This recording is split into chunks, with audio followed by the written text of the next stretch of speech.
মাছ better, ওনার কথা তো বলা লাগবে না। লাস্টের যে 5 মিনিটের একটা ক্লাইম্যাক্স আছে, না ক্লাইম্যাক্স আছে, ওইটা দেখার জন্য 1000 টাকা একটা টিকিট কিনতে হবে আপনাদের। এদিকে বাংলাদেশের প্রতিটি প্রেক্ষাগৃহে মুক্তি পেয়েছে বাংলার মেগা স্টার শাকিব খানের আপকামিং সিনেমা প্রিন্স। এই সিনেমা এবার সব ছবির রেকর্ড ভেঙে নতুন রেকর্ড গড়তে যাচ্ছে বলে ধারণা করছে শাকিব ভক্তরা।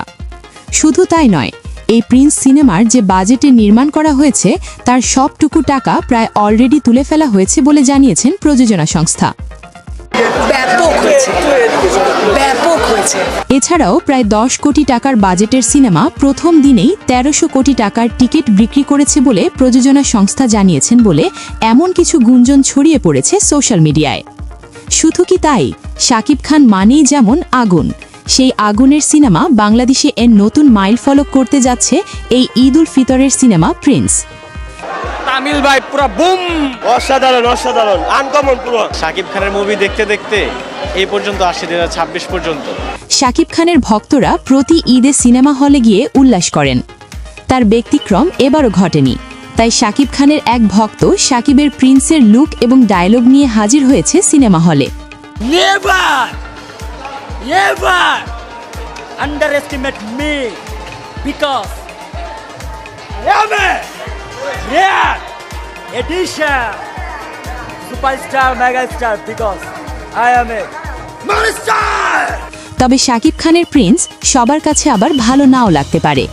এই জীবনের প্রথম মনে হচ্ছে শাকিব খানের একটা সিনেমা দেখে দুঃখ পেলাম।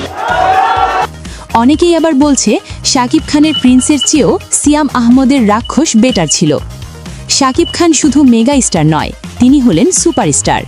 এই নায়কের সিনেমার যদি গল্প ভালো হয় তাহলে বুঝে নিন বাজিমাত। আর যদি পরিচালক তাকে সিনেমা মধ্যে ফুটিয়ে তুলতে না পারে তাহলে সেটা তো নায়কের দোষ নয়, সেটা পরিচালকের দোষ। শাকিব খান প্রিন্সে যে ভাইব ক্রিয়েট করেছে দর্শকের মধ্যে তা অকল্পনীয়। তবে প্রিন্সের শেষ সিকোয়েন্সে যে নতুন এক শাকিব খানকে দেখানো হয়েছে তা কিন্তু অবাক করার মতোই। তবে অনেকেই ধারণা করছে শাকিব খানের প্রিন্স 2 আসতে চলেছে, যা তামিল তেলুগু সিনেমার নায়ক পুরোপুরি থালাপতি বিজয়ের স্টাইলে ধরা দিয়েছে সেই 4 মিনিটের ক্লাইম্যাক্সে mega star Shakib Khan.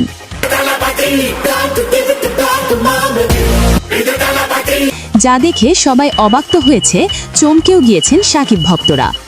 So প্রাণপ্রিয় ভিউয়ার্স, শাকিব খানের প্রিন্স আপনার কাছে কেমন লেগেছে জানিয়ে দিন আপনার মূল্যবান মতামত আমাদেরকে কমেন্ট করে।